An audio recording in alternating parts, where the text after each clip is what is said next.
Yang kami hormati, Wakil Dekan Bidang Akademik dan Kerjasama, Bapak Dr. Rudi Natamiharja, SHDIE. Yang kami hormati, Wakil Dekan Bidang Umum dan Keuangan, Ibu Yulianeta, SHMH.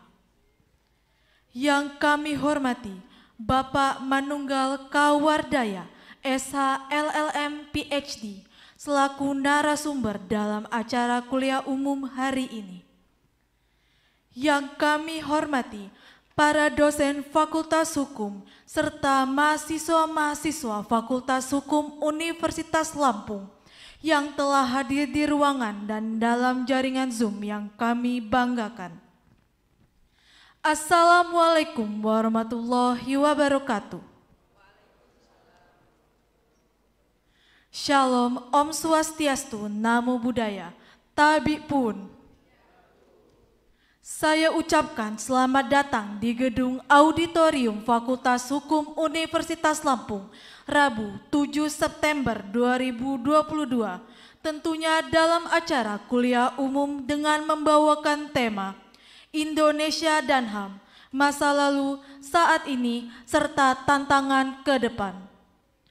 Puji syukur kehadirat Tuhan Yang Maha Esa, Allah Subhanahu wa Ta'ala, yang telah melimpahkan rahmat serta hidayahnya, sehingga kita dapat berkumpul di ruangan ini dalam keadaan sehat walafiat. Sholawat serta salam tidak lupa kita haturkan kepada junjungan kita Nabi Agung Nabi Muhammad Sallallahu Alaihi Wasallam, yang kita nantikan syafaatnya di yaumil kiamah kelak. Amin.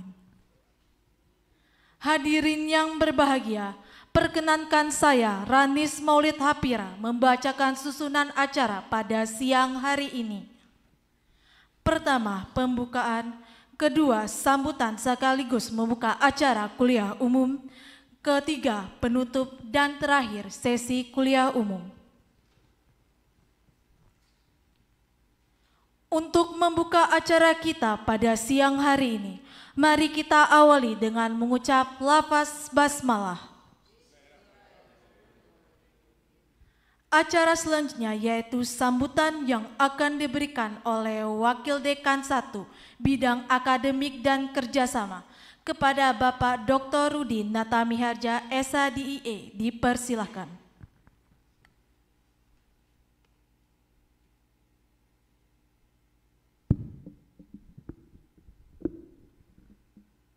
Bismillahirrahmanirrahim. Assalamualaikum warahmatullahi wabarakatuh.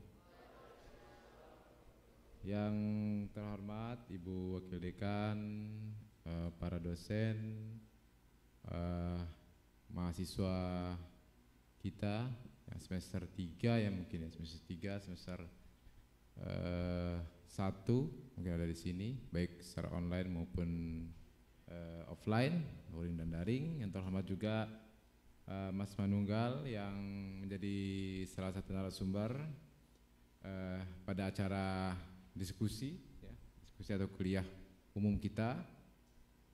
Alhamdulillah rabbil alamin, puji dan syukur kita panjatkan kepada Allah Subhanahu wa taala yang telah memberikan nikmat karunia-Nya kepada kita semuanya sehingga bisa hadir di acara ini, di ruangan ini yang tidak asing lagi bagi kita bersama. Mahasiswaku yang kami banggakan, kita pada hari ini sebenarnya sangat beruntung ya. Kita semuanya, kalian juga termasuk yang salah satu lebih beruntung lagi. Pada hari ini kita kedatangan tamu spesial yang merupakan ahli di bidang hak asasi manusia atau yang kita kenal dengan HAM.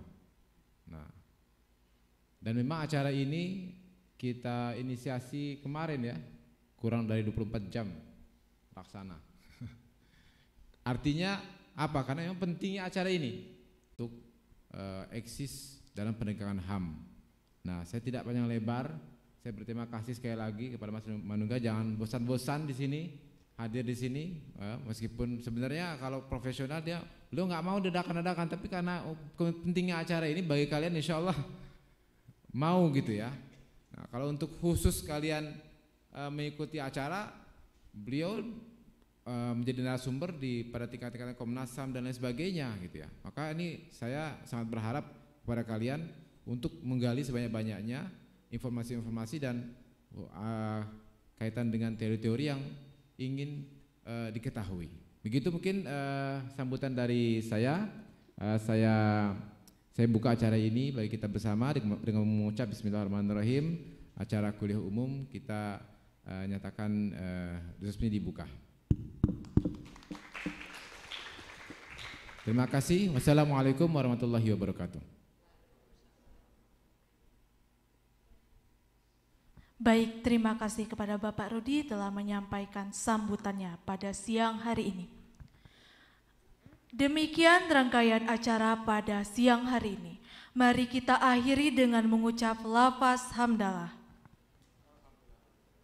Untuk sesi selanjutnya memasuki acara inti kita, yakni materi untuk kuliah umum. Izinkan saya membacakan CV moderator yang akan memandu jalannya kuliah umum. Nama Dr. Chandra Perbawati, SHMH, riwayat pendidikan perguruan tinggi, S1 Ilmu Hukum Universitas Lampung tahun 1992, S2 Magister Ilmu Hukum Universitas Lampung tahun 2005, S3 Doktor Ilmu Hukum Universitas Diponegoro tahun 2018. Mari kita sambut Ibu Dr. Chandra Perbawati, SHMH.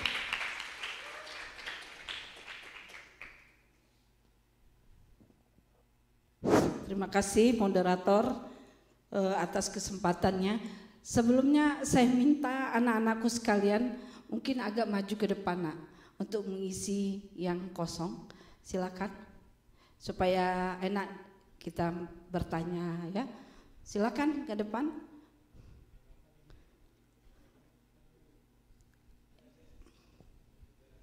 Ya, yang saya hormati Wakil Dekan 1 Pak Rudi Natamiarja, yang saya hormati Wakil Dekan 2 Ibu Yulianeta SHMSI, dan hari ini kita sangat bangga kedatangan narasumber yang memang pengalamannya kalau kita berbincang tentang HAM ya, beliau ini memang sering ya berdiskusi di Komnas HAM dan sebagainya. Nah inilah Bapak Manunggal Kewardaya. Nah hari ini ya sebagai pengantar kita tahu bahwa hak asasi manusia itu menjadi isu yang krusial ya, yang melekat di setiap sendi kehidupan. Hak yang dimiliki masing-masing individu ini dilindungi keberadaannya, sehingga tidak terjadi, kita tidak tahu bagaimana selama ini apa pelanggaran maupun yang penyalahgunaan terhadap hak asasi manusia. Kita tahu bahwa Indonesia negara hukum telah menjamin eksistensi hak asasi manusia melalui Undang-Undang Dasar atau Konstitusi, dan dalam implementasinya sudah ada Undang-Undang 39 tahun 1999 tentang hak asasi manusia. Hal ini berarti melalui hukum negara bertanggung jawab ya terhadap penghormatan, perlindungan, pemajuan dan penegakan hak asasi manusia. Namun mungkin anak-anakku sekalian ya, dalam pembelajaran HAM kalian tahu dalam pelaksanaan ini masih ada hal-hal yang baik individu maupun kelompok dalam menafsirkan hak asasi manusia. Ada beberapa pelanggaran yang merupakan tidak pidana maupun dengan lantang orang dianggap sebagai pelanggaran HAM. Hari ini ya dengan kondisi adanya kasus-kasus, kemudian bagaimana ini menjadi pembelajaran kita ke depan. Oleh sebab itu isu ini kita kedepankan bagaimana sih Indonesia menanggapi hal-hal yang berkaitan dengan hak asasi manusia.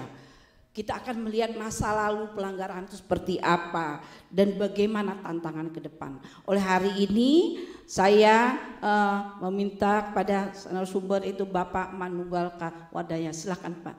Beri tepuk tangan.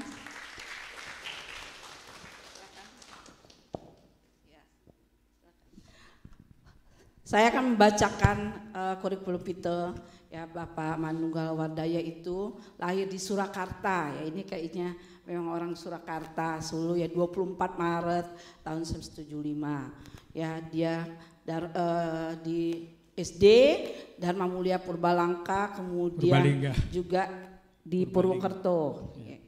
Kemudian sarjana hukumnya di Fakultas Unsud ya 1903 sampai 98. Master of Law di International Comparative Law, Faculty of Law, Monash University, Melbourne, Australia. Kemudian ada beberapa kursus yang beliau ikuti dalam hal ini, antara short course Globalization, Labor Rights, Cooperative Social Responsibility, the International Institute of Social Studies di Den Haag. Kemudian beliau juga Dr. of Philosophy, Radboud University, Nijmegen, Nederland. Ya. Kemudian beliau ini juga sebagai editor dalam beberapa jurnal. Jadi berbahagia hari ini kalian anakku ya yang masuk di dalam kuliah konstitusi HAM ini dan yang ada di online itu, ini kita kedatangan tamu yang sangat penting untuk kita bersama-sama berdiskusi, mendapatkan apa-apa yang harus kita dapatkan ilmunya di hari ini. Kepada Bapak Manunggal Kawardaya, saya persilakan waktunya. Silakan Pak. Bismillahirrahmanirrahim. Assalamualaikum warahmatullahi wabarakatuh. Selamat siang sore untuk teman-teman mahasiswa yang hadir di sini semuanya. Kemudian juga tidak lupa pasti Bapak Wakil Dekan, Bapak Rudi Natami Harja, kemudian Ibu Wakil Dekan, juga semua teman-teman kolega di Universitas Lampung ya. Saya senang kembali ke sini, ini bukan pertama kali saya ke Unila, bukan pertama kali saya bertemu dengan kolega teman-teman di Unila, ini sudah ke sekian kali, mungkin kalau di Unila saya sudah kedua kalinya, tapi saya ketemu Pak Rudi dulu di Belanda, juga Pak Rudi satunya lagi sekretaris. Untuk membedakannya gimana Pak Rudi dengan ini? Rudi Jepang ya. Nah, kalau Pak Rudi Jepang dan Rudi Prancis kebetulan dulu sempat mengunjungi saya di kos-kosan saya di Belanda. Setelah menyelesaikan misi di Prancis dulu kerjasama dan kemudian mampir di Belanda mau jalan-jalan begitulah. Tapi saya bilang mari kita upayakan untuk kerjasama Universitas Lampung dengan kampus saya di Radboud Universiteit Nijmegen, dan akhirnya berhasil kita Fakultas Hukum Lampung untuk tanda tangan letter of agreement dengan kampus saya di Radboud Universiteit gitu. Jadi sekilas perjumpaan saya dengan Universitas Lampung ya. Nah, ini hari kita membincang pelanggaran berat hak asasi manusia ya. Mungkin teman-teman mahasiswa udah pernah dengar saya kira, cuma bisa jadi di antara teman-teman mahasiswa juga apa sih itu pelanggaran berat gitu, apanya yang berat. Saya kebetulan anak Twitter ya, jadi mainan Twitter di Twitter itu terutama kasusnya Sambo kemarin ya, Komnas HAM atau ya saya kira Komnas HAM menyatakan bahwa pembunuhan Sambo itu bukan pembunuhan Joshua lah ya, itu bukan kategori pelanggaran berat hak asasi manusia ya. Kira-kira teman-teman sini setuju apa enggak? Setuju? Apa benar enggak secara hukum nih? Pelanggaran berat HAM berat bukan itu? Berat ya, nah itu artinya ternyata definisi atau konsepsi pelanggaran berat hak asasi manusia yang berat itu belum begitu dipahami, terutama juga oleh masyarakat. Memang sebetulnya kalau kita melihat dari definisi dan kategorisasi, yang namanya HAM berat itu adalah kalau dalam konteks Indonesia ya, itu diatur dalam Undang-Undang 26 2000 tentang pengadilan HAM. Nah, pengadilan HAM itu punya dua jurisdiksi, punya dua kasus yang menjadi penanganannya katakanlah begitu, yaitu genocide, ya, pemusnahan berdasarkan gen, ya, keturunan dan sebagainya itu, kemudian crimes against humanity atau dalam bahasa kita kejahatan terhadap kemanusiaan.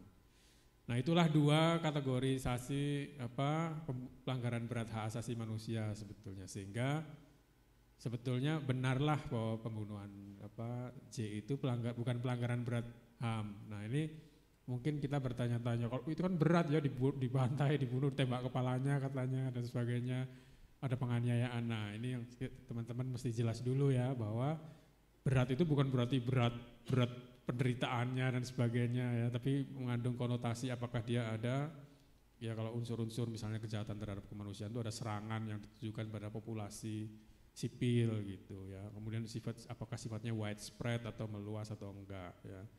Itu yang penting diingat-ingat. Nah, ini hari kita bincang mengenai pelanggaran berat HAM masa lalu. Nah, ini juga mesti jelas dulu sebelum kita berangkat lebih jauh, apa itu hak asasi manusia? Saya kira teman-teman mesti ingat dari definisinya saja HAM ya, HAM. Sebetulnya kita bisa aja sih ngomong hak manusia gitu. Itu juga benar ya. Dan kalau kita lihat kepustakaan di awal pasca revolusi 45 itu sebetulnya disebut juga hak manusia kalau kita baca ya, hak manusia tanpa menyebutkan asasi gitu. Nah, hak asasi manusia atau mereka kita singkat nanti selanjutnya HAM lah ya. Dari situ ada manusia, artinya apa? Enggak menggantungkan harus warga negara. Asal dirimu atau orang atau seseorang itu dia punya dia adalah manusia, maka dia punya hak itu. Hak yang inherent, yang melekat, nggak bisa dilepaskan ya. Yang tidak bisa dibagi-bagi, nggak bisa dipisahkan, divisible juga. Ini penting supaya kita jangan keliru dengan misalnya hak warga negara ya, soal pemilu misalnya itu hanya dimiliki oleh warga negara. Tapi hak asasi manusia adalah selama suatu entitas makhluk itu bernama manusia, maka dia punya hak itu yang tidak bisa dirampas karena tidak bisa mendapatkan perlakuan yang berbeda karena bahasanya, karena kulitnya, karena etnisnya, karena agamanya, karena pandangan politiknya ya. Dan itu seringkali justru yang terjadi ya. Saya kira pengalaman paling besar di dunia itu yang fenomenal adalah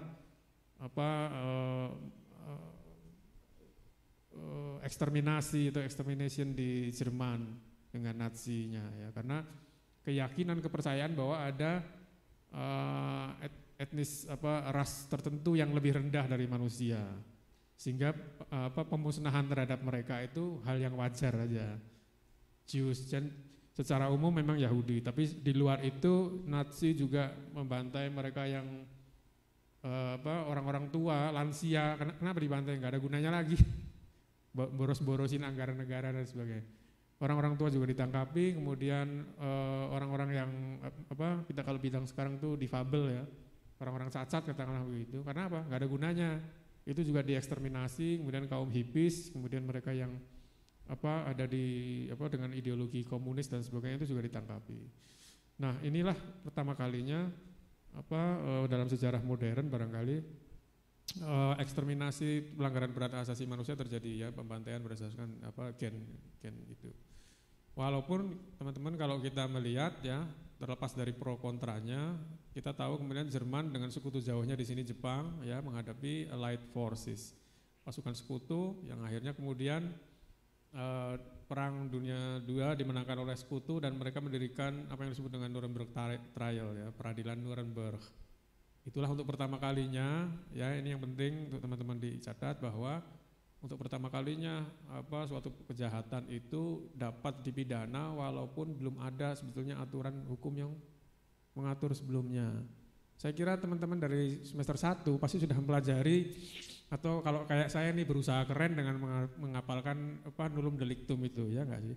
Nullum delictum nulla puna sine praevia lege punali ya kan, dihafalin terus di depan kaca supaya itu impress people ya. Tidak ada perbuatan yang dapat dipidana kecuali atas aturan undang-undang yang sudah ada ketika perbuatan itu dilakukan. Itu tidak berlaku di semua suasana. Teman-teman mesti ingat, terhadap apa yang disebut dengan gross violations of human rights ada perkecualian itu. Jadi walaupun perbuatan itu diatur sebelum perbuatan itu ada setelah perbuatan itu terjadi sebelum ada aturan yang melarang itu, maka perbuatan itu tetap dapat dikenakan pidana.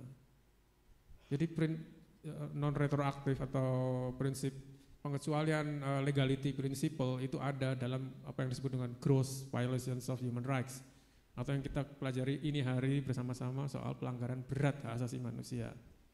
Nah, kalau kita bicara konteks international level, teman-teman mungkin pernah dengar apa yang disebut dengan Rome Statute, Statuta Roma. Intinya adalah perjanjian internasional untuk mendirikan suatu criminal court ya, peradilan pidana di Den Haag sana di negeri Belanda. Belanda itu dipilih menjadi home base-nya International Criminal Court karena negara yang dipandang punya kewibawaan hukum paling baik di seluruh dunia. Ya. Nah, ada 4 jurisdiksi di ICC, International Criminal Court, war crime, kejahatan perang, kemudian aggression, kemudian genocide, dan satunya lagi adalah crimes against humanity. Ya. Nah, itulah terhadap kejahatan-kejahatan itu tidak bisa orang kemudian menyangkal, itu kan belum ada aturan undang-undangnya waktu saya lakukan. Ya, itu justru ketika terjadi ketika peradilan Nuremberg diadakan tahun 1945 untuk mengadili tokoh-tokoh Nazi, termasuk sebetulnya Hitler ya, tapi Hitler sudah berhasil melarikan diri ke angkasa luar dengan suicide. Kemudian beberapa tokoh puncak juga bunuh diri seperti kalau nggak salah Himmler ya. Itu tetap dilakukan peradilan terhadap tokoh-tokoh Nazi. Impaknya apa? Dengan segala catatan kritisnya ya. Antara lain begini, catatan kritisnya adalah peradilan perang itu tidak pernah mengadili kejahatan sekutu juga. Misalnya contohnya yang kejahatan terhadap kejahatan perang yang dilakukan sekutu yang sebetulnya kita suka nggak suka itu diuntungkan, yaitu bombings of Hiroshima and Nagasaki. Ya, ketika jutaan orang terbunuh, bukan jutaan ya, ribuan lah katakanlah, itu ratusan ribu orang terbunuh, dan akhirnya Jepang terpaksa menyerah pada sekutu, dan kita diuntungkan dengan itu. Sebetulnya kita itu mengambil apa yang disebut dengan vacuum of power, mendapatkan situasi tanpa kekuasaan itu karena kejahatan perang Amerika juga dan sekutunya ya. Nah, itu sedikit menyimpang ke sana. Nah, itulah yang disebut dengan pelanggaran berat hak asasi manusia. Bagaimana dengan impaknya terhadap dunia hukum, terutama hak asasi manusia. Mulai sejak saat itulah orang tidak bisa berkilah bahwa perbuatan itu tidak waktu dilakukan belum ada aturan yang mengatur. Ya, tokoh-tokoh Nazi itu dihukum digantung, walaupun tidak artinya hanya top officials ya. Mungkin terlalu sukar juga untuk mengambil semuanya karena ada yang sudah mati, escape dan sebagainya. Tapi setidaknya hal yang penting dari peradilan Nuremberg adalah saat itu pengecualian prinsip non retroaktif. Ya, karena apa? Kalau suatu perbuatan itu tidak dipidana hanya karena belum ada aturannya, justru itu akan mengingkari rasa kemanusiaan. Jelas kalau secara statistik 6 juta orang ya, mari kita ulangi lagi, 6 juta orang itu terbunuh karena hanya kesalahannya satu ya, etnisitasnya. Ya, jadi itu bisa menimpa siapa saja, termasuk kita semua di sini dengan segala macam metode pembunuhannya. Pada awalnya itu dengan secara konvensional pakai senapan ya, kemudian dimasukkan ke rumah, kemudian dimasukkan kamar, kemudian di ruangan itu dimasukkan asap truk supaya suffocation, supaya sesak napas. Tapi bagaimana bisa untuk menghabisi sekian juta orang itu tidak efektif. Akhirnya dibangunlah concentration camp, ditangkapi orang-orang, termasuk ketika Jerman menduduki Belanda.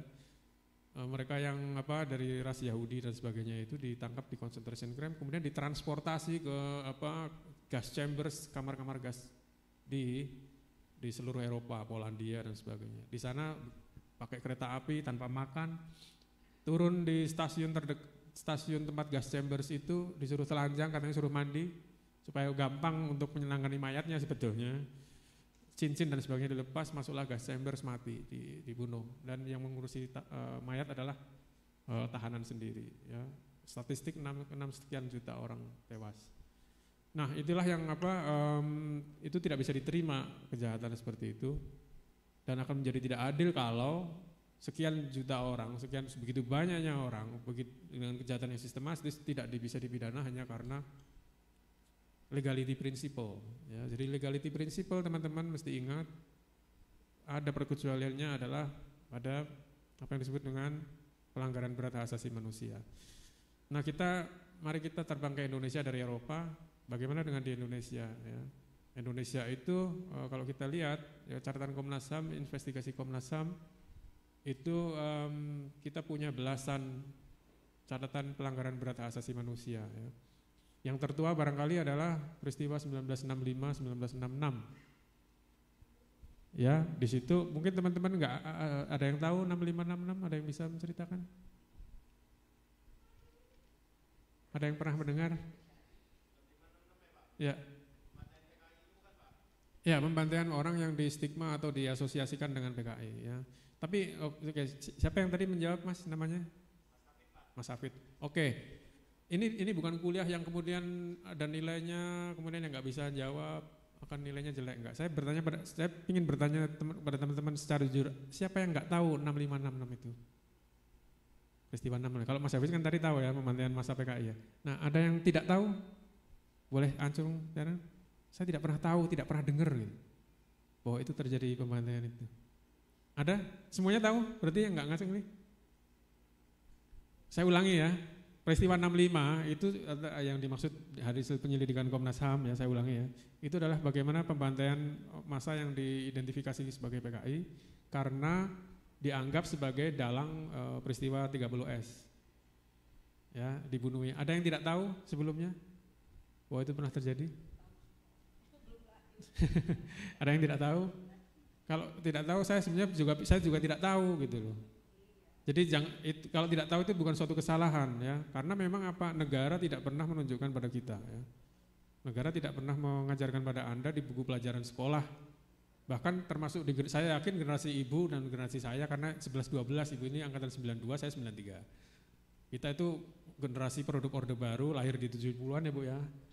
Kemudian besar di 80-an, mendapatkan pendidikan edukasi di Orde Baru tahun 80-an dengan segalanya. Kita tidak pernah tahu, hanya tahu satu sisinya saja. Terjadi peristiwa 30S, kemudian ya itu ada yang dituduh sebagai pelakunya. Tapi tidak pernah ada secara resmi bahwa terjadi pembantaian, kemudian pemenjaraan paksa, perbudakan ya, seperti hasil penyelidikan Komnas HAM, perbudakan, kemudian penahanan sewenang-wenang ya. Salah satunya adalah novelis Pramudia Anantatur di Pulau Buru. Ya. Nah itu kalau kita bicara 65, kemudian ada juga di Lampung sini ya, Talang Sari, saya kira mungkin teman-teman sudah pernah dengar karena kisah di kanan kirinya sendiri mungkin. Petrus 82 ketika negara punya kebijakan untuk memberantas premanisme dengan menyederhanakan persoalan dengan membunuhi orang-orang yang dianggap sebagai preman ya, bertato dan sebagainya itu. Kemudian juga penghilangan paksa 97-98 ya, yang kalau menurut ada debat juga di dalam Kasanah Asasi Manusia, apakah itu masa lalu, apakah ongoing sekarang, karena apa? Kalau belum diketahui di mana keberadaannya, sebenarnya ini hari ini sekalipun kita lagi ngobrol ini sedang terjadi ya, dan juga peristiwa yang lain seperti Tanjung Priok dan sebagainya. Nah teman-teman, ini kalau kita bicara itu most cases ya itu terjadi di past regime. Nah masa lalu, apa yang dimaksud dengan masa lalu ini? Mesti diingat, masa lalu adalah masa ketika belum ada legislasi yang mengkriminalisasi hal itu. Legislasi atau perundangan lah ya, perundangan itu yang dimaksud adalah 26/2000, Undang-Undang 26/2000 tentang pengadilan HAM yang punya dua yurisdiksi persoalan, yaitu genocide dan kejahatan terhadap kemanusiaan. Ini kembali kita bicara soal retroaktif. Di dalam Undang-Undang Pengadilan HAM itu sebenarnya cukup baik bahwa terhadap peristiwa pelanggaran berat HAM yang terjadi sebelum disahkannya undang-undang ini, sebelum berlakunya undang-undang ini, maka diselesaikan dengan pengadilan HAM ad hoc. Artinya apa? Ada institusi pengadilan HAM ad hoc yang punya kewenangan untuk mengadili itu. Ini mesti teman-teman ingat, karena apa? Kita secara tradisional biasanya mempelajari pidana itu non retroaktif, nulum delictu nulla sine sine praevia lege punali ya, legality principle, asas legalitas ya. Tapi dengan kita mengenal satu jenis kejahatan ini, pelanggaran berat hak asasi manusia, maka ada yang diperkecualikan bahwa walaupun belum ada legislasi yang mengatur, tetap dapat dipidana. Nah, persoalan yang menghinggapi kita adalah sebetulnya pelanggaran itu erat kaitannya dengan rezim yang otoriter, yang abusive. Abusive itu apa sih? Abusive itu ya istilah yang tepat melampaui batas, yang kebangetan lah kalau orang Jawa, kalau translasi Jawa ya kendableken mungkin gitulah ya, karena dalam bahasa Indonesia semuanya terlalu sopan, terlalu standar banget. Sewenang-wenang itu sebetulnya kalau polisi nangkap orang terus mukuli itu mungkin sewenang-wenang. Tapi kalau ini abusif ini dia sungguh masif, sungguh intolerable, tidak bisa diterima lagi gitu. Nah, ini yang persoalannya adalah ketika masa lalu itu mungkin tanda petik bisa dimengerti kalau tidak diselesaikan karena dia adalah pelakunya sendiri. Nah, kemudian apa yang disebut dengan kalau kita memasuki more democratic regime yang kita kalau dalam konteks Indonesia itu kan reformasi katakanlah gitu ya. Maka menjadi kewajiban successor regime pemerintah pengganti untuk berbuat sesuatu yang membedakannya dengan abusive regime gitu. Ya, kalau kita menggantikan suatu pemerintahan yang korup, yang abusive, yang opresif, maka yang membedakan kita dengan dia apakah kita mau membereskan persoalan itu enggak. Suatu pemerintahan nggak bisa disclaimer, wah itu bukan zaman saya, bukan kerjaan saya, kok nanya saya, nggak bisa begitu. Dia sebagai penyelenggara negara ada kewajiban pemerintah dan pemerintah itu tidak mengenal merek ya, pemerintah A, rezim si Amir, Budi, Cici atau siapa, setiap pemerintahan itu punya kewajiban untuk itu. Inilah yang dalam Khasanah Asasi Manusia disebut dengan transitional justice. Transitional justice, keadilan di masa transisi. Transisi itu kan peralihan ya. Nah, bagaimana transitional justice di Indonesia? Ya, ini mesti dikatakan sejak disahkannya Undang-Undang 26/2000 hingga hari ini dengan penyelidikan Komnas HAM yang belasan kasus ya, karena Komnas HAM adalah institusi yang punya kewenangan untuk melakukan penyelidikan. Itu sampai hari ini hanya 2 kasus ya, Tanjung Priok, kemudian Timur Timur pasca jajak pendapat. Dan semua pelakunya kemudian di tingkat banding dilepaskan.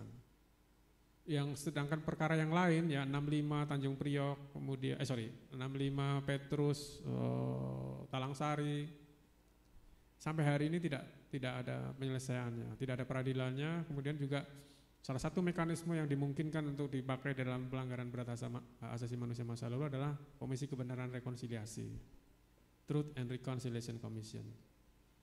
Nah, kita sampai hari ini nggak punya mekanisme itu karena apa? Undang-undangnya kita nggak punya. Pernah kita punya itu, tapi isinya justru bertentangan dengan konstitusi, dengan prinsip asasi manusia sehingga dinyatakan tidak mempunyai kekuatan hukum mengikat oleh Mahkamah Konstitusi. Nah, bagaimana ya situasi ini kita sikapi ya? Kita saya kira di bagian dari perguruan tinggi mesti mendorong negara untuk memenuhi kewajibannya. Itu tidak ada pilihan lain ya. Kalau saya pribadi ya melakukan studi soal peristiwa 65 untuk menjadi tesis doktoral saya, PhD tesis saya di Radboud dan itu menjadikan rekomendasi untuk Kejaksaan Agung misalnya dan juga Komnas HAM di dalam penyelesaian kasus ini. Sebelum saya bicara di sini tadi saya juga membincang pelanggaran berat HAM masa lalu bersama Komnas HAM melalui webinar, dan kalau kita bicara update hari ini saya tidak melihat akan ada immediate steps ya yang betul-betul akan menyelesaikan.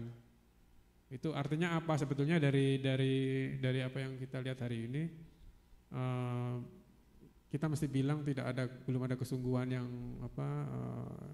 yang nyata dari government ya, pemerintah, karena bagaimanapun kalau kita bicara human rights itu duty bearer-nya terutama adalah pemerintah ya, untuk menyelesaikan ini, untuk mengakui peristiwa itu dan untuk memberikan hak pada korban ya, karena korban ini ya terutama korban pelanggaran berat asasi manusia masa lalu, mereka setiap hari menanggung ini ya, argometernya setiap hari tetap jalan ya, masih dianggap sebagai pihak yang bersalah, tidak mendapatkan layanan kesehatan, dulunya susah bekerja ya. Kalau kita kembali ke teori-teori ilmu negara ya, mengapa kita bernegara, mengapa kita meninggalkan keadaan alam untuk hidup bernegara?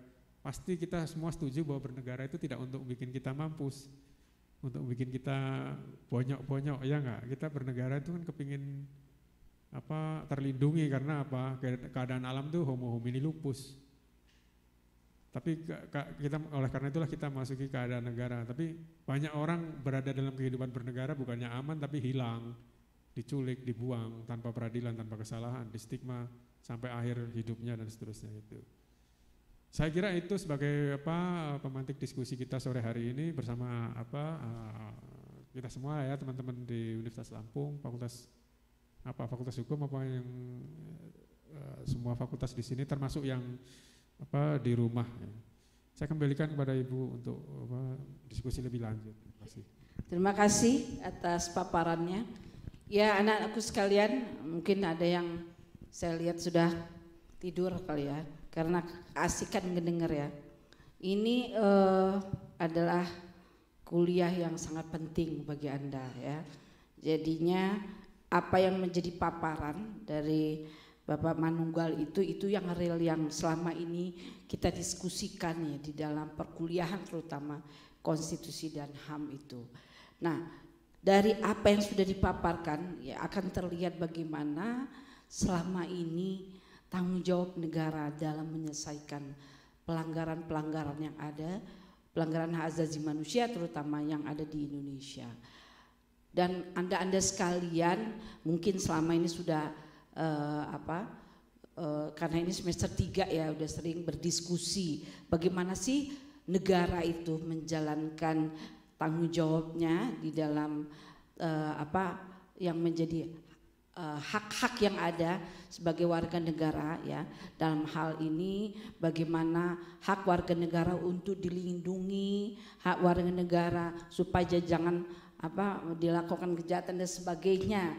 Tapi kenyataannya yang Anda lihat sekarang ini adalah banyak sekali pelanggaran-pelanggaran yang terjadi ya di negara kita. Apalagi kalian juga mungkin lihat di dunia semua ini ya. Nah, ini yang menjadi harusnya diskusi kita ini menjadi penting, karena kesempatan Anda untuk bertanya sebanyak-banyaknya bagaimana ke depannya tanggung jawab negara dalam proses tanggung jawabnya dalam melindungi, menegakkan hak asasi manusia terutama di Indonesia. Untuk itu silakan kepada Anda bertanya, sebutkan namanya dan NPM-nya dan pertanyaannya apa. Silakan Bu Chandra, kasih kesempatan untuk 4 orang penanya dulu, nanti baru dijawab. Setelah itu nanti yang lain akan bertanya. Silakan.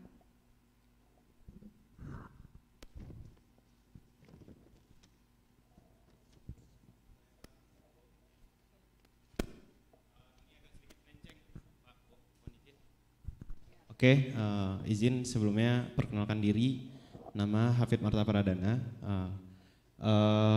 Ini sebelumnya mohon maaf Pak, ini tentang pertanyaan masalah tentang LGBT Pak. Ini yang masih jadi permasalahan di Indonesia bahkan di dunia ya. Kalau menurut saya sendiri Pak, kan kebanyakan LGBT itu sekarang di Indonesia ini sudah terang-terangan Pak. Nah, sedangkan ketika mereka ditegur, mereka berbicara tentang HAM. Nah, menurut Bapak sendiri bagaimana cara mengatasi tentang LGBT itu yang ada di Indonesia? Apakah harus ada penegakan hukum itu tersendiri? Karena menurut saya LGBT ini merusak masa depan, karena itu benar-benar pelanggaran yang beda lah pokoknya. Itu tadi Pak, bagaimana menurut Bapak tentang masalah di Indonesia ataupun contoh kecilnya di kampus? Karena menurut saya nggak etis saja Pak LGBT itu. Baik Pak, terima kasih. Sekian, terima kasih. Wassalamualaikum warahmatullahi wabarakatuh. Waalaikumsalam. Yang lain silakan. Ya, sebutkan namanya. Selamat siang Bang. Saya Tuh Bagus dari kelasnya Bu Chandra Perba, NPM 2112011130. Pertanyaan saya cuma satu. Sebagai saya anak remaja lah, anak belum sih kalau dewasa. Peran apa yang nyata yang bisa kami lakukan, sederhana aja, untuk membantu atau setidaknya berperan dalam penegakan HAM, atau setidaknya kami menjadi kader-kader HAM itu. Terima kasih Bang, itu aja.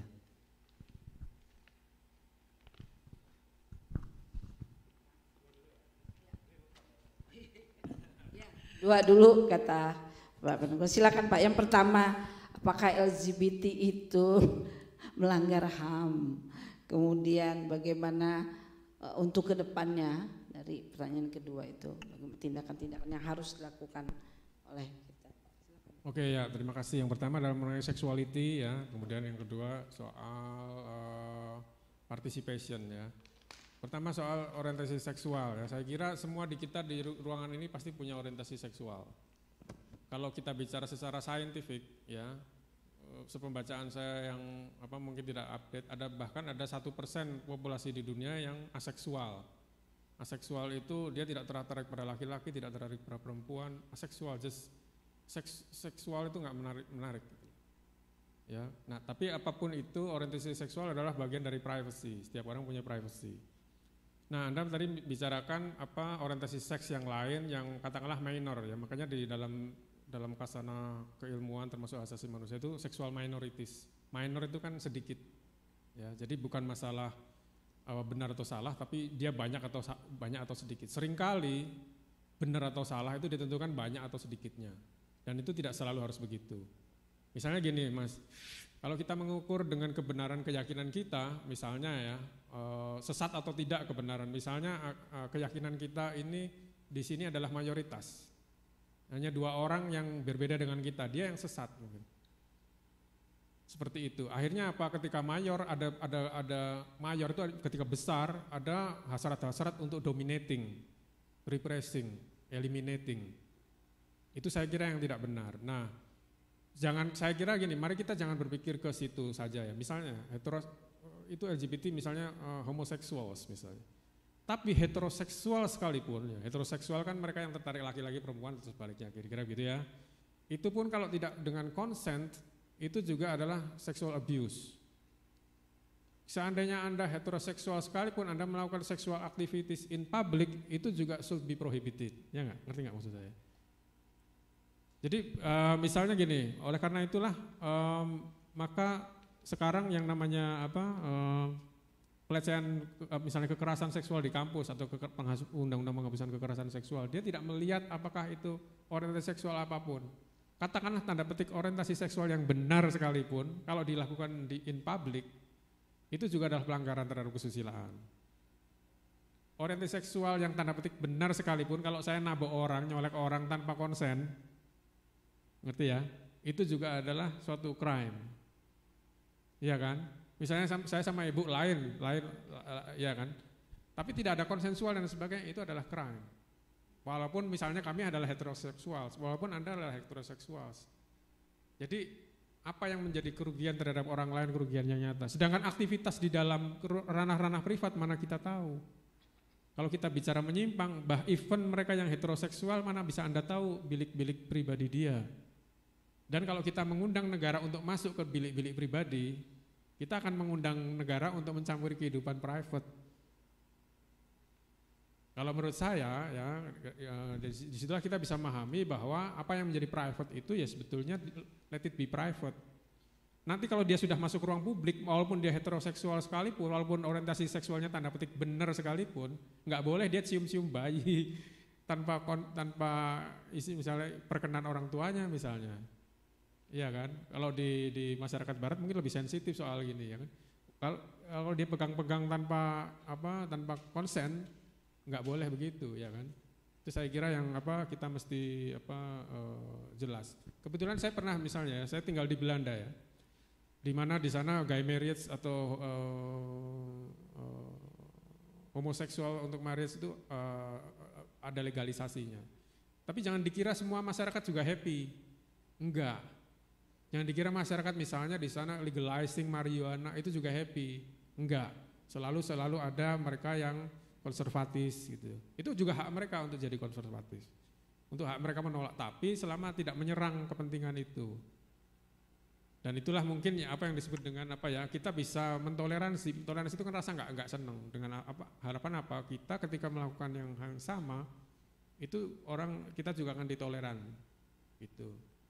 Misalnya gini, kita di Belanda itu statistik menunjukkan, yang ini kita bicara hal yang lain, 50% masyarakat Belanda itu ateis. Maka kalau kita di sana, kita akan jadi orang sesat karena kita percaya Tuhan, mungkin. Nah, sekarang saya retorik bertanya pada Anda, mau nggak aktivitas keagamaan Anda dilarang? Enggak. Itu tidak perlu dijawab, kita juga tidak mau. Padahal mungkin seandainya nanti ekstrim ya, semakin lama semakin jumlah ateisnya semakin banyak. kegiatan beragama dianggap hal yang yang merusak juga, buang waktu dan sebagainya. Karena menyimpang sama seperti pandangan Anda tadi kalau kita analogikan dengan orientasi seksual. Itu saya kira yang bisa saya berikan ya. Artinya kalau menurut saya jangan apapun orientasi seksual, let it be private. Ya, kalau dia sudah memasuki ranah mengganggu dan sebagainya, apapun orientasi seksualnya, then it should be prohibited. Ya, itu kan kira-kira begitu. Supaya apa? Negara tidak terlalu banyak ngurusi hal-hal yang tanda petik nggak penting. Anda bayangkan kalau dari ini kan mengganggu dan sebagainya, Anda resah, maunya apa? Negara masuk, negara ngurusi sexuality.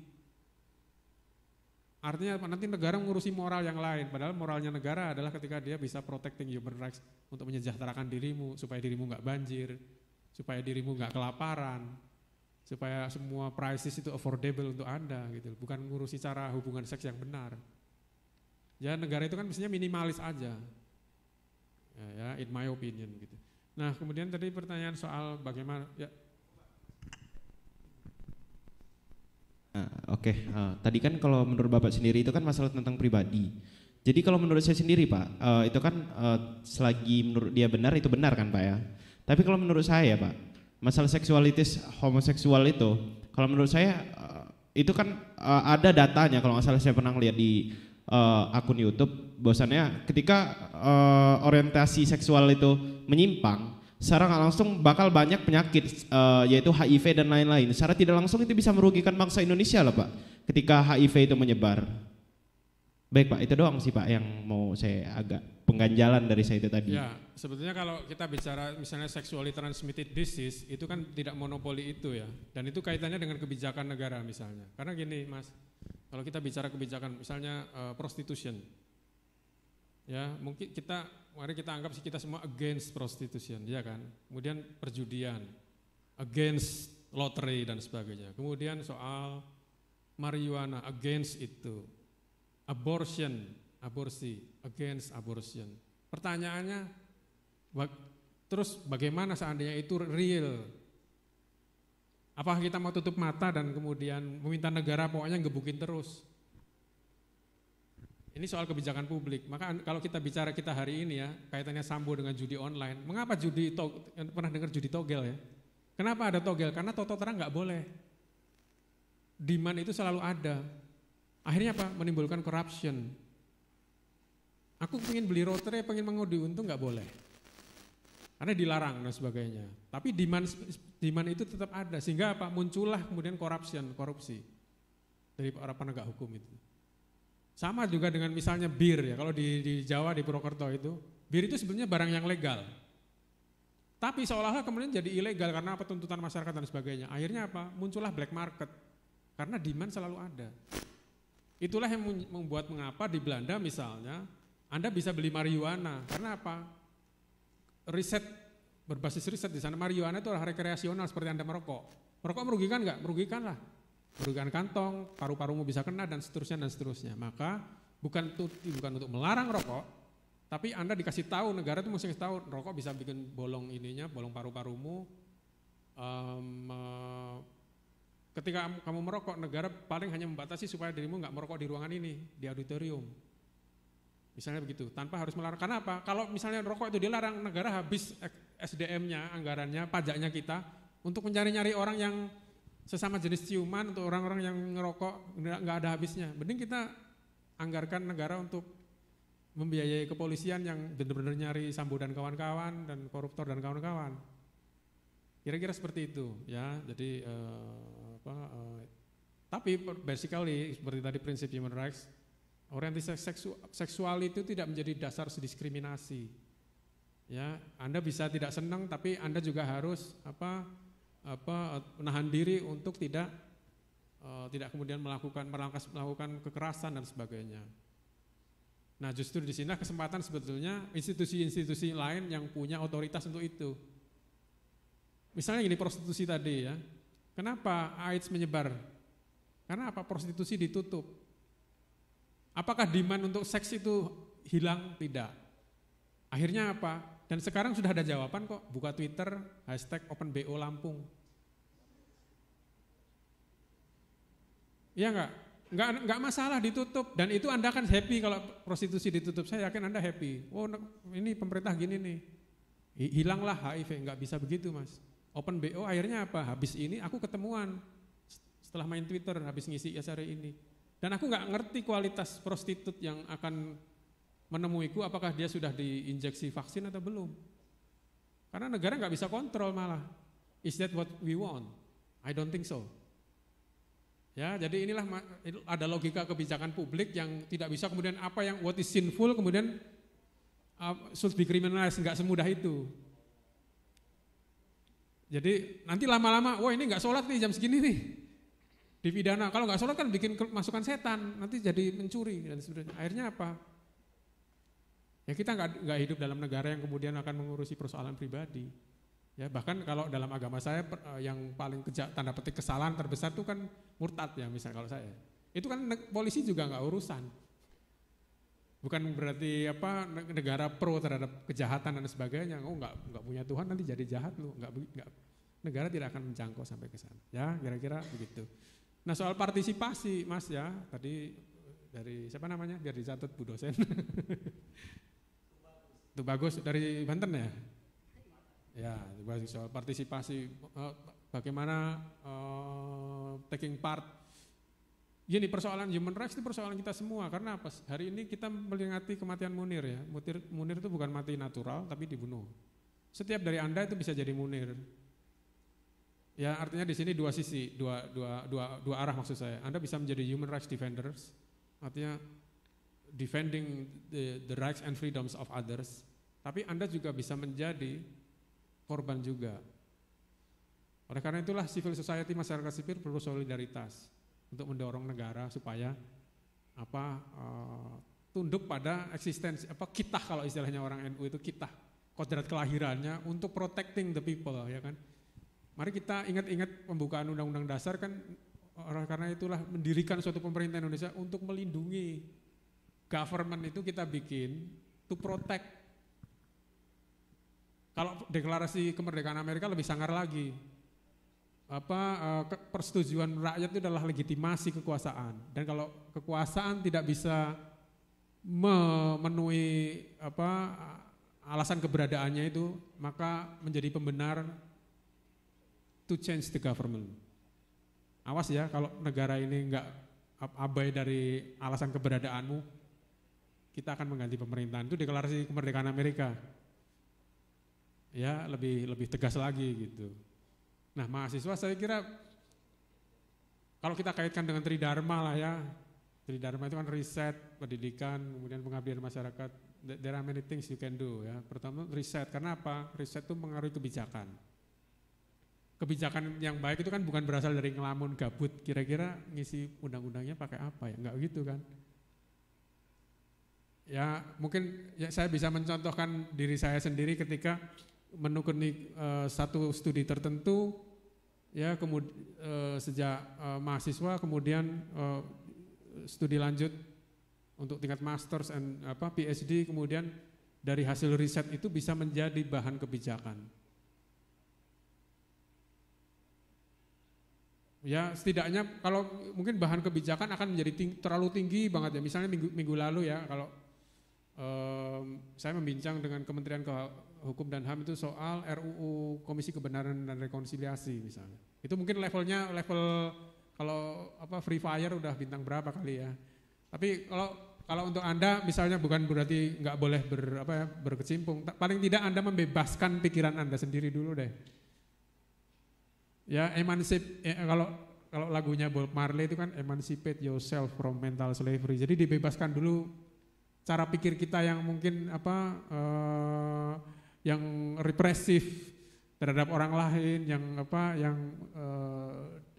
yang bias gender ya, perempuan tuh urusannya nyuci piring dan sebagainya.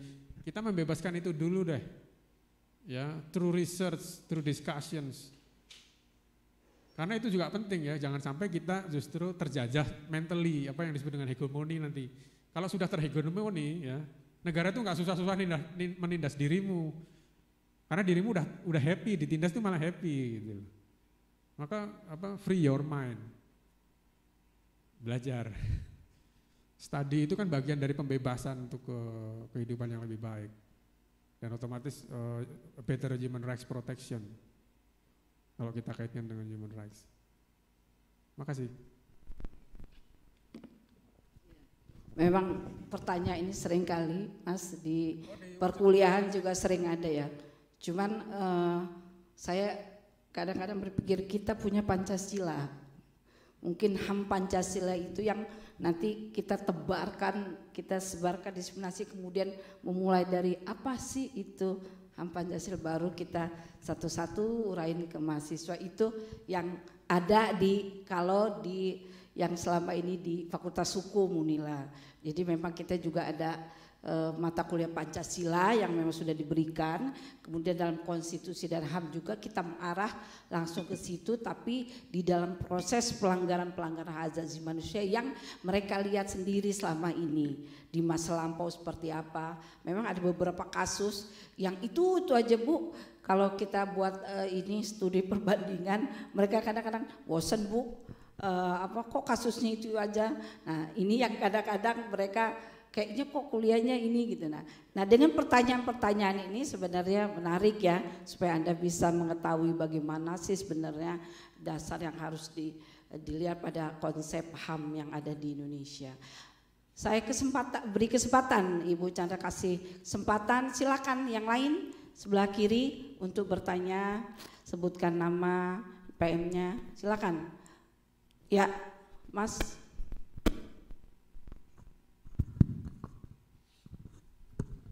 Baik, izin memperkenalkan diri, nama saya Hoiril Syah, NPM 2112-011197. Jadi gini Pak, ingin bertanya, negara ini kan masih mempunyai banyak hutang untuk pengungkapan kasus HAM di Indonesia. Seperti contohnya tahun 1965-66, peristiwa Munir, penghilangan Wiji Tukul, pembunuhan Kancil Salim, lalu tragedi Semanggi. Nah, bahkan bulan September sering disebut September hitam dikarenakan kasus-kasus HAM di Indonesia yang terjadi pada bulan September masih saja hitam untuk penyelesaiannya atau masih kelabu. Menurut Bapak itu sendiri, apa yang mempersulit negara ini untuk mengungkap kasus-kasus tersebut? Ataukah ada reputasi salah satu tokoh pemimpin di negeri ini yang menutupi hal tersebut? Terima kasih.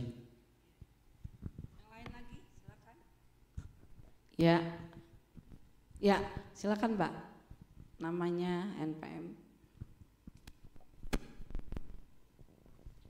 Baik, izin bertanya Bu, izin memperkenalkan diri. Nama saya Wulandini Faiza Safitri, NPM 211-2011-036.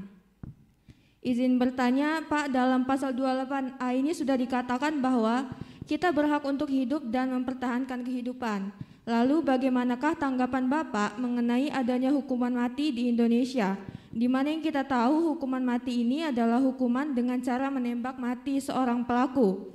Lantas jika sudah begitu, apakah itu tidak termasuk dalam pelanggaran HAM Pak, dan pelaku tersebut sudah tidak bisa lagi mempertahankan hak untuk hidupnya? Terima kasih. Mas, dua dulu. Yang pertama itu bagaimana sih persoalan-persoalan pelanggaran HAM yang ada selama ini, itu dilihat belum semuanya terselesaikan, bahkan menambah persoalan-persoalan baru dari pelanggaran HAM atau kejahatan HAM baik genosida maupun kejahatan kemanusiaan.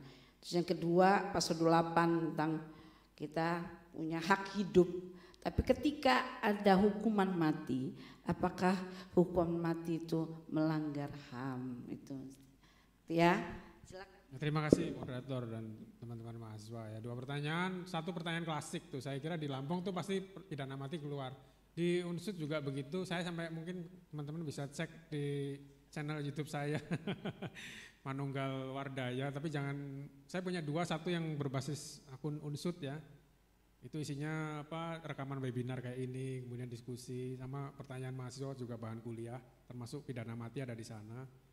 Atau nanti juga bisa dicari Manunggal Wardaya pidana mati, pasti ketemu tulisan. Tapi nanti saya jelaskan juga. Mungkin saya jelaskan pertama kali ini juga ya. Sebelum menjawab pertanyaan Bung siapa yang baju hijau. Nah, Pidana mati ya perlu diingat gini, itu pertanyaan klasik sudah kuliah HAM sih.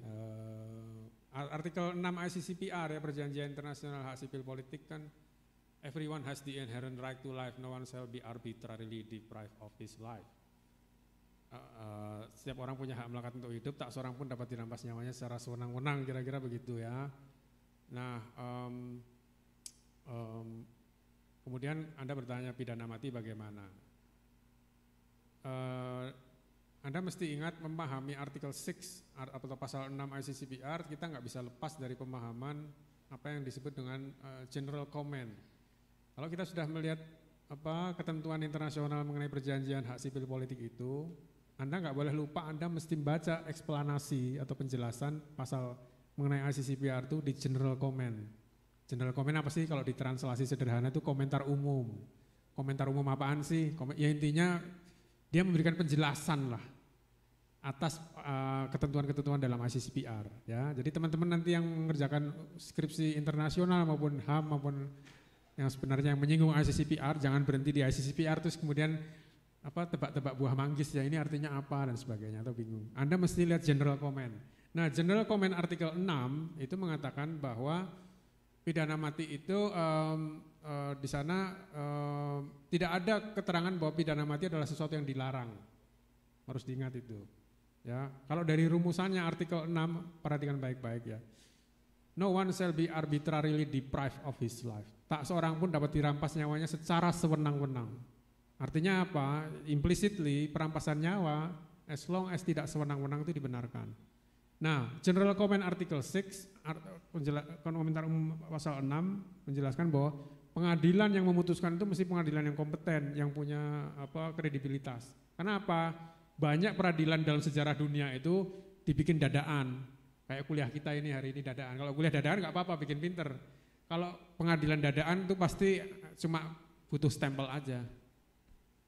Peradilan junta militer mana dan sebagainya itu pasti begitu. Ya, jadi peradilannya nggak boleh peradilan yang serampangan dibikin asal peradilan seolah-olah sudah melalui pengadilan. Kemudian dengan catatan tidak diterapkan pada ibu perempuan yang hamil, ya tidak untuk anak-anak dan sebagainya. Tapi basically artikel 6 itu tidak untuk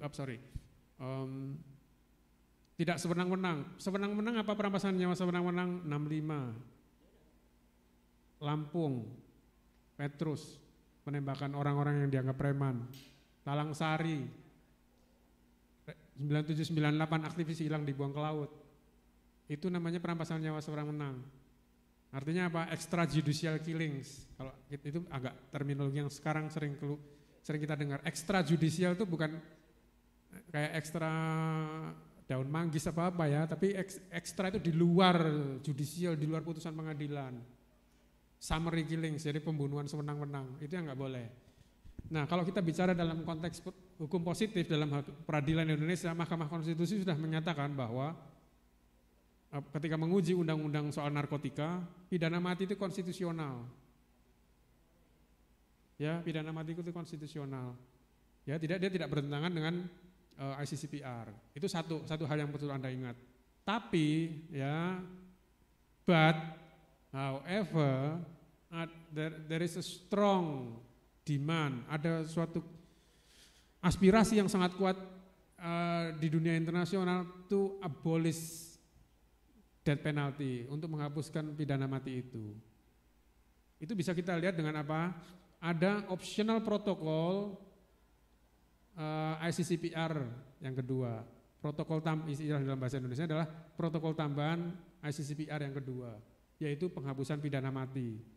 Artinya apa? Kalau negara sudah menjadi negara peserta ICCPR, negara dapat menjadi negara peserta protokol tambahan 2 itu, dan kemudian negara akan menghapuskan pidana mati dari peraturan perundang-undangannya. Tapi itu dengan catatan kalau negara menjadi negara peserta protokol itu ya. Indonesia negara peserta ICCPR sejak 2005 sampai hari ini kita ngobrol, Indonesia belum menjadi negara peserta protokol tambahan 2. Salah enggak? Ya enggak. Namanya perjanjian internasional ya memang negara sih gitu loh. Nah, bagaimana kalau misalnya Anda itu anti hukuman mati? Misalnya ya, Mbak yang nanya, bagaimana cara dirimu adalah mendorong negara dalam logika ketatanegaraan yang punya kewenangan ratifikasi kan karena melalui undang-undang, berarti kan DPR dan Presiden. Anda mendorong dua institusi itu to ratify the second optional protocol to the ICCPR. Sehingga apa? Indonesia akan gradually secara bertahap menghapuskan pidana mati.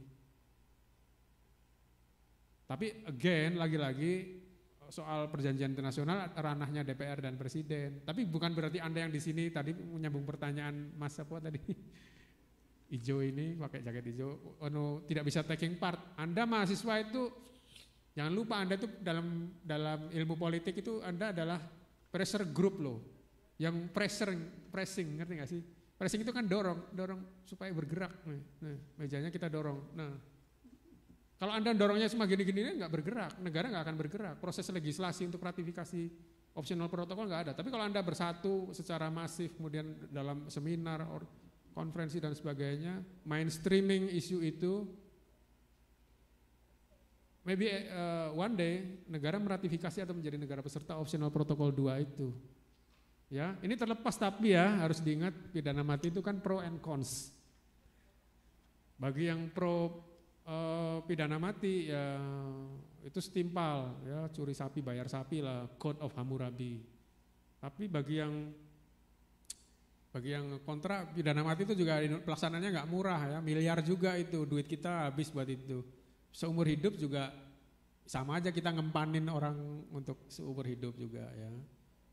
Apalagi gini, kalau ada perbuatan-perbuatan tertentu yang dipidana mati itu suatu kehormatan, honor. Ya, apalagi kejahatan yang bermotif agama misalnya. Ya kan? Nggak akan mempan dengan pidana mati. Nah, catatan saya ini yang mungkin teman-teman bisa ingat adalah kita tidak selalu bisa menggunakan sanction penal yang katanya menakutkan itu untuk semua perkara. Ya, artinya adalah there must be another way. Ya, there should be another way untuk mencegah orang dari berbuat jahat. Misalnya apa? Deradikalisasi, misalnya pemahaman toleransi. Sebab kalau orang atas nama agama, enggak Pak, jangankan pidana mati, aku udah berangkat pakai ransel isinya granat dan bom dan detonator. Pidana mati sih enak, cuma peluru doang sini. Kalau detonator itu kan memang udah pecah kepala dan isi badanku. Dan korban pun jangan selalu kita pikir keluarga korban akan happy kalau itu dipidana mati ya. Bom Bali itu keluarga korban dari Australia menolak pidana mati, bukan karena dia kasihan sama korban, sama pelaku, tapi saya tidak mau pembunuh keluarga saya menjadi martir. Karena kalau dia udah mati, dia menjadi pahlawan dalam komunitas keyakinannya dia gitu. Ngerti nggak yang saya maksud? Dia bahkan korban pun nggak mau itu dipidana mati, keenakan kalau dia pidana mati. Nah, tapi sekali lagi lepas dari itu, saya kira ada berbagai strategi supaya orang tidak melakukan sesuatu yang diancamkan pidana mati. Dan mungkin jawaban terakhir untuk dirimu adalah, walaupun kita tidak menjadi negara peserta protokol 2 ICCPR, bisa jadi ya, misalnya ini menjadi keyakinan di mainstreamkan oleh dirimu, kemudian negara bisa mulai menghapusi pakai penghapus tuh isi pasal-pasal yang pidana mati, itu juga sama aja efeknya. Tapi again, menurut International Human Rights Law itu bukan suatu wrong, bukan suatu kesalahan. Dengan catatan-catatan di dalam General Comment. Artikel 6, pasal 6 kalau dirimu kepo soal pidana mati, pasal 6 ICCPR, carilah General Comment Article 6 of the ICCPR ya. Itu saya kira jawaban komprehensif saya itu. Kemudian soal pertanyaanmu, lupa kalau pertanyaannya apa. Soal mengapa masih belum bisa selesai. Theoretically kenapa sampai sekarang ini kok Munir nggak terungkap, ini kenapa Talang Sari sampai hari ini nggak ada yang bertanggung jawab.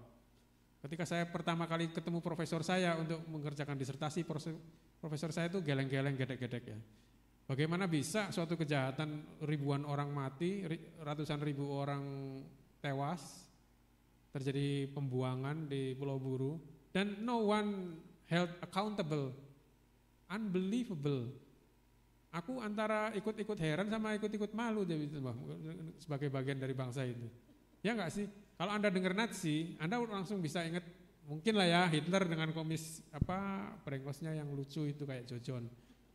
Itulah dia atau the main actornya. Tapi kalau Anda bilang Talang Sari coba siapa? Kalau Anda bicara Tanjung Priok siapa yang tahunya? Gak ada. Penjahat mereka yang kan pasti ada kriminalsnya itu orang yang salah. 65 siapa? Sedangkan korban itu suffering until today gitu loh. Nah, theoretically kalau dalam kajian hak asasi manusia, karena apa? Kekuatan lama itu akan memasuki kekuatan baru. Ya, artinya pemerintah bagian dari rezim yang bermasalah dia loncat ke itu. Nah, ini kompleks, how to solve that problem itu kompleks ya. Tapi setidaknya bisa ya, banyak hal bisa untuk menyelesaikan, bisa untuk mengurai itu. Sekali lagi misalnya politically mahasiswa itu juga adalah bagian dari pressure group atau juga bisa menjadi bagian dari interest group ya. Kalau misalnya saya ini dalam kapasitas sebagai dosen hak asasi manusia seringkali bersama CSO masyarakat korban ya NGO misalnya untuk mempengaruhi kebijakan atau turut serta mempengaruhi kebijakan melalui putusan-putusan atau rekomendasi Komnas HAM misalnya. Ya itu bukan sesuatu yang terlalu ngawang-ngawang ya, it takes time, memang takes time. Kalau Anda tahu misalnya International People's Tribunal di Den Haag, ya IPT 65, gerakan masyarakat di level internasional untuk memainstreamkan pembantaian masalah 65 dan 66 itu juga dari masyarakat sipil. Untuk apa setidaknya membuat dunia menengok ini loh Indonesia begini. Ya itu kenapa ada IPT 65 itu berasal dari ketika terjadi dilakukan screening pemutaran film Jagal dan the act of killing, the look of silence. Jadi dari ranah-ranah yang mungkin terbilang seni ya, kesenian, art itu juga bisa menjadi dorongan juga untuk ke sana, untuk mendorong ke arah change. Maybe not now, maybe tomorrow. Ya harapannya as soon as possible, the sooner the better lah. Jangan sampai kita kayak di Australia. Australia tuh membantai indigenous people, apa yang kita sebut sebagai aborigines. Dan baru minta maaf setelah atau mengakui 100 years and more setelah itu.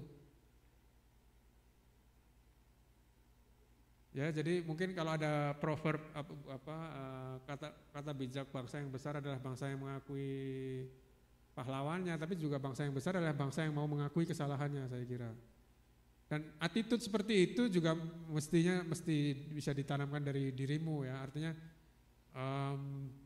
jangan sampai kita juga memelihara tabiat-tabiat yang represif terhadap minorities, terhadap mereka yang dianggap berbeda, terhadap yang different opinions, different ideologies. Kalau enggak, dirimu ketika punya kekuasaan, dirimu akan opresif. Dirimu akan hanya mereka yang di kelompokmu dan sebagainya. Dan itulah sejarah akan terulang karena dirimu mendapat pembenar dulu juga boleh begini. Gitu ya. Kira-kira. Gitu Ibu Moderator. Ada lagi? Nanti sebelum kita simpulkan silakan yang mau bertanya.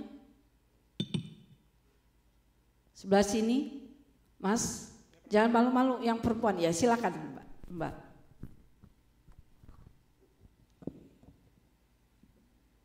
Selamat sore, nama saya Tia Rizky Ahmad. NPM-nya 211-2011-450. Mungkin mohon maaf agak di luar konteks dan judul hari ini.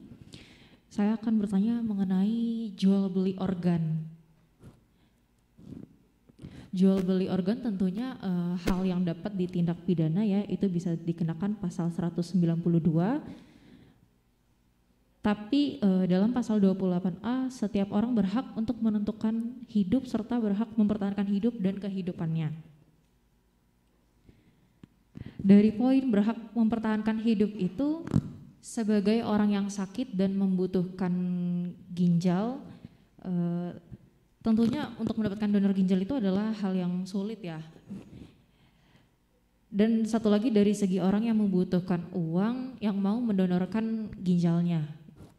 Tapi kenapa hal itu adalah hal yang dilarang, padahal itu adalah tubuh kita sendiri gitu. Kenapa itu melanggar hak asasi manusia jika memperjualbelikan organ? Padahal kan yang satu butuh ginjal, yang satu butuh uang gitu. Tapi kenapa itu melanggar hak asasi manusia? Bagaimana pandangan Bapak mengenai masalah itu? Terima kasih.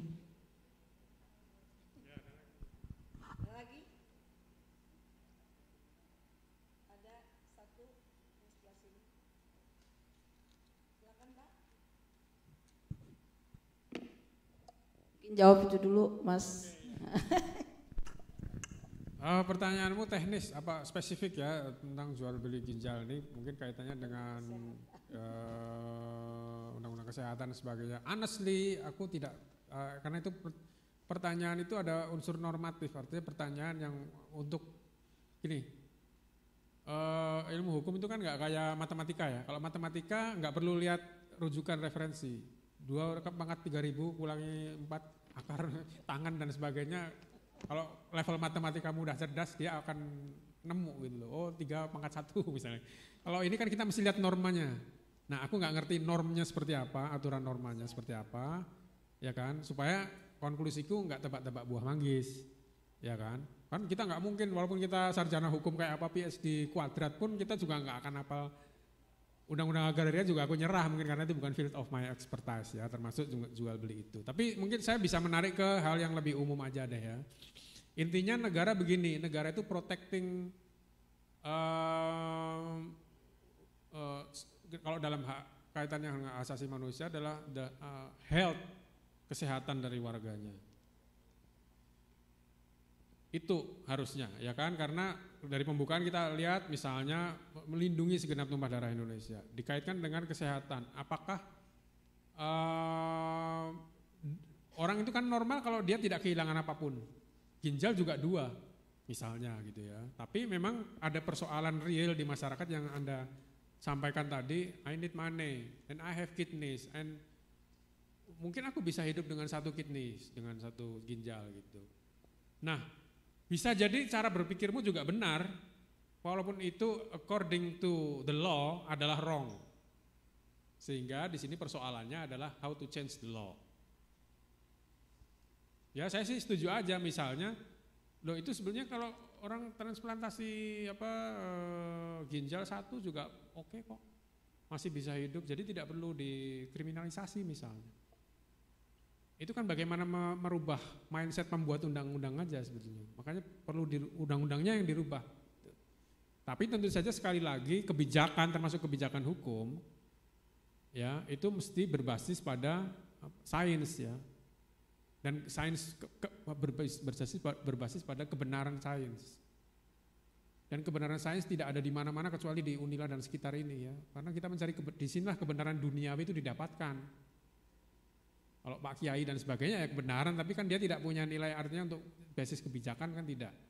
Tapi hasil risetmu apakah hukum, apakah medis dan sebagainya ya di sini ini, di Unila, di Unsud, di Universitas apa sih tadi aku lihat teknologi apa telematika kayak apa. Nah itu karena apa? Itulah yang sebetulnya pertanyaanmu adalah pertanyaan mengenai legal reform. Apa sih legal reform? Pembaruan hukum. Apakah Indonesia itu mesti prohibiting ganja? Sekarang iya, tapi mungkin setelah dipikir-pikir ganja itu sama Jisamsu itu 11-12. Ngapain juga harus dilarang misalnya loh. Jisamsu ngisep Samsu pusing juga, vape apa itu juga pusing. Tapi sebetulnya nggak bikin orang terus jadi gimana-gimana. Kalau gitu dilegalisasi aja. Supaya apa? Pak polisi nggak capek-capek kesini nyariin mahasiswa bawa ganja. Pak polisi kejar aja mereka yang nakal secara kenegaraan. Kira-kira begitu ya. Jadi sangat dimungkinkan seperti itu ya pembaharuan hukum. Dan hukum itu kan bukan selalu kemudian apa yang kebenaran hari ini menjadi kebenaran selama-lamanya. Studi akan merubah dapat menjadi bagian dari pembentukan kebijakan termasuk kaitannya dengan hukum kesehatan itu.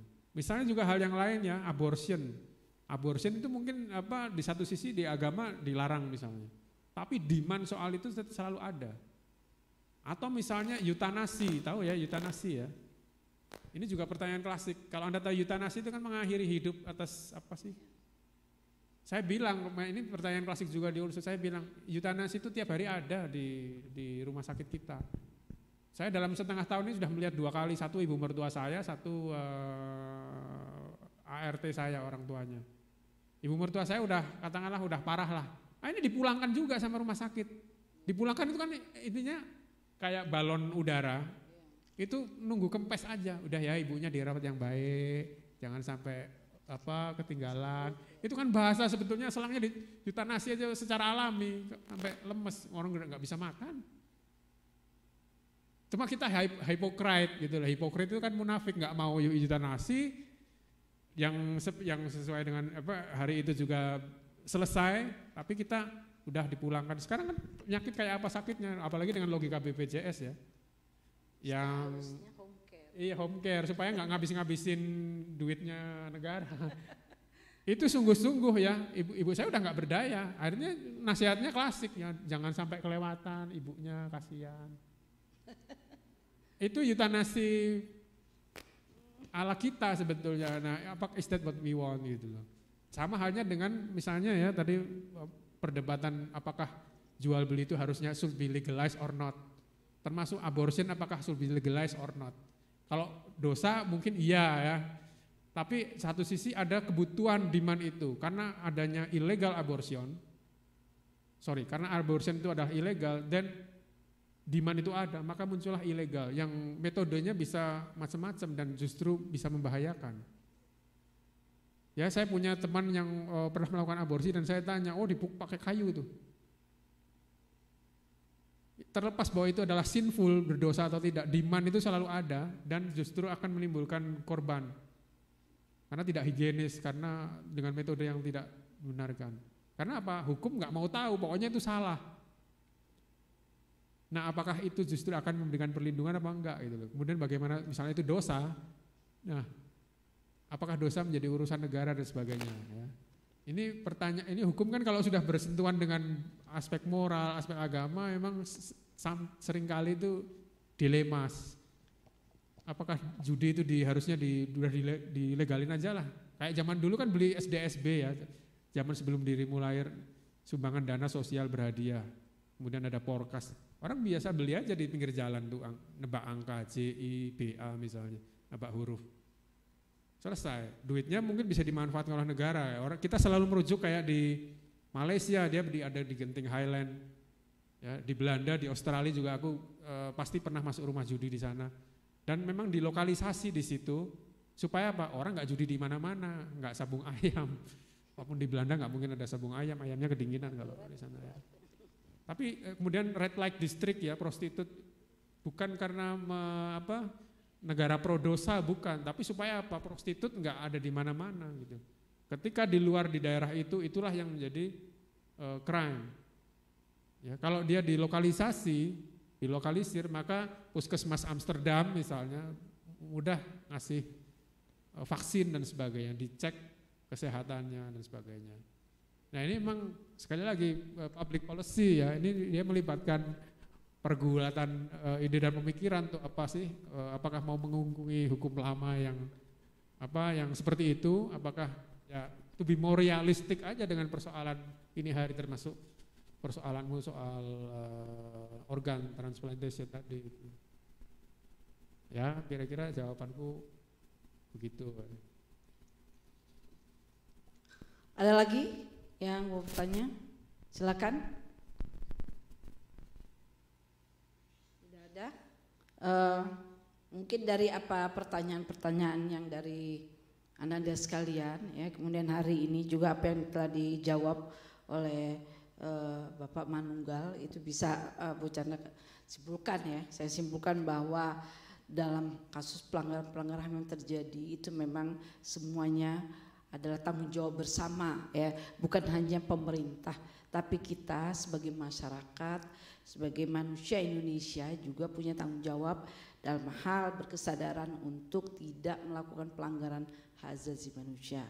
Nah, terlepas dari itu, apakah persoalan-persoalan yang ada di masa lampau kini yang akan ke depannya, kita berdoa mudah-mudahan negara bisa melindungi, bisa bertanggung jawab dalam proses penegakan HAM ke depan.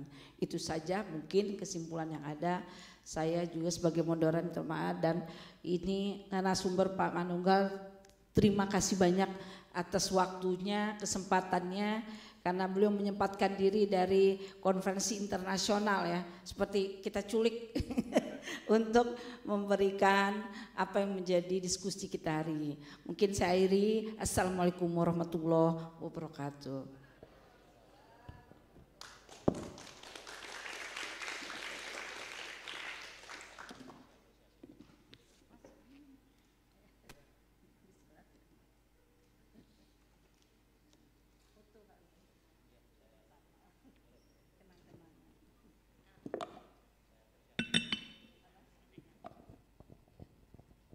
Dekat, ya mungkin, ya ini sebentar dari Pak Dekan. Baik, terima kasih Bu Chandra. Saya mohon izin duduk aja Pak. Mas Manunggal lah supaya akrab. Jadi saya dari tadi ini lari-lari terus sekarang pengen duduk dulu. Baik. Jadi sebelumnya saya ucapkan Assalamualaikum warahmatullahi wabarakatuh. Salam sejahtera bagi kita semua. Pertama-tama saya apresiasi sekali atas kehadiran tamu agung kita, Mas Manunggal. Saya ini kalau di Unsud itu karena saya dari jurusan Perdata sangat kagum dengan Pak J. Satrio. Jadi beliau itu mohon maaf bukan mengecilkan beliau S1. Tetapi beliau itu S1, mengajar juga di S3. Bahkan buku-bukunya, ahli-ahlinya itu selalu mensitir bukunya C. Satrio. Jadi untuk Unsud tepuk tangan dulu adik-adik. Ya. Itu sangat sekali. Beliau bahasa Belanda paham, bahasa Prancis paham, bahkan bahasa Chinese juga, dan kebetulan mereka beliau itu. Nah, jadi Mas Manunggal, dalam kesempatan ini, inilah kondisi Fakultas Hukum Unila. Saya sangat berharap kolaborasi tetap kita berjalan untuk bersinergi bersama, karena pelajaran human rights itu sangat penting bagi dasar. Seperti tadi pertanyaan adik-adik ini sangat progresif sampai ke masalah ginjal segala ini ya. Nah, ya, untung tadi nggak turun ke bawah ginjal apa itu ya. Nah, untung nggak ke sana. Tapi nggak apa-apa, ini bagus. Jadi artinya bahwa teman-teman mahasiswa atau adik-adik mahasiswa ini mohon kiranya sekarang dengan indikator kerja utama universitas tidak boleh lagi dosen yang ada di rumahnya itu mengajar sendirian. Nah, jadi Bu Chandra nanti berkolaborasi, nanti Bu Neta yang ada di bagian ATN dan Bu Siti Khaira, mudah-mudahan kerjasama ini kita harus berkesinambungan. Saya percaya dan yakin seperti Mas Manunggal ini sangat menguasai. Jadi artinya adik-adik, jawaban-jawaban beliau ini benar apa adanya. Ya, jadi seperti tadi hukuman mati, kalau misalnya seorang teroris dihukum mati ya malah bangga nggih. Coba, karena apa? Udah ada janji. Katanya saya nggak tahu. Nanti ketika dia ditembak mati sudah disambut oleh bidadari katanya. Ya, bahkan bidadarinya juga udah siap pakai, nggak pakai baju lagi. Nah, ini guyon ya supaya saudara inilah ya. Jadi kita memilah-pilah suatu peristiwa seperti yang beliau sampaikan, tepat itu. Jadi lihat konteksnya, ini guyonan saja ya. Karena ada yang lebih bangga, ada juga yang lebih menyakitkan. Nah, kira-kira demikian. Seperti yang ginjal tadi ya, benar itu. Di dalam Undang-Undang Kesehatan yang dilarang itu mengkomersilkan ya, jual beli organ tubuh. Tapi kalau dengan sukarela memberikan salah satu tubuhnya, tadi disampaikan oleh Pak Mas Manunggal bahwa one kidney orang juga masih bisa.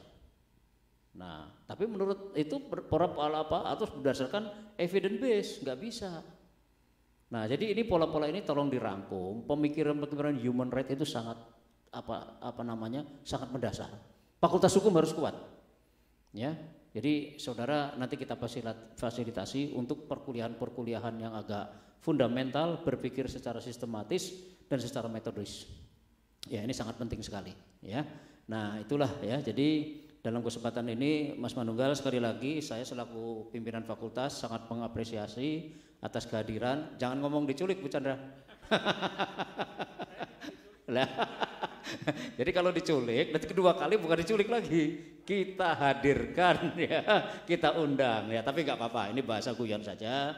Karena bagaimanapun juga belajar di perguruan tinggi, kita harus punya stabilisasi supaya pemahaman akan materi substansial itu akan lebih paripurna. Saya pikir itu Mas Manunggal, sekali lagi saya terima kasih, matur nuwun sangat atas kehadirannya untuk bisa memberikan pencerahan kepada adik kami yang ada di Fakultas Hukum. Demikian saja, kurang lebihnya mohon maaf. Saya akhiri, assalamualaikum warahmatullahi wabarakatuh.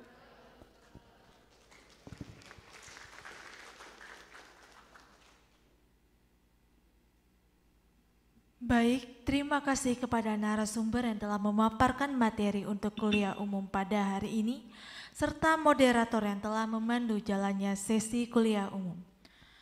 Acara selanjutnya ialah penyerahan plakat kepada narasumber yang akan diberikan oleh Dekan Fakultas Hukum Unila, Bapak M. Fakih, serta dilanjutkan sesi foto bersama.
Kepada dosen-dosen dipersilakan untuk foto bersama.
Para hadirin yang berbahagia, tibalah saatnya kita di penghujung acara.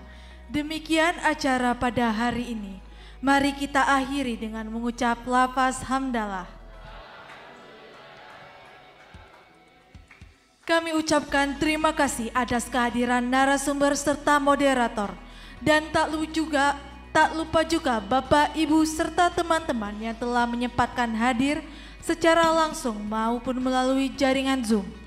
Saya selaku pembawa acara memohon maaf apabila ada tutur kata yang kurang berkenan. Sampai bertemu di lain waktu. Wassalamualaikum warahmatullahi wabarakatuh.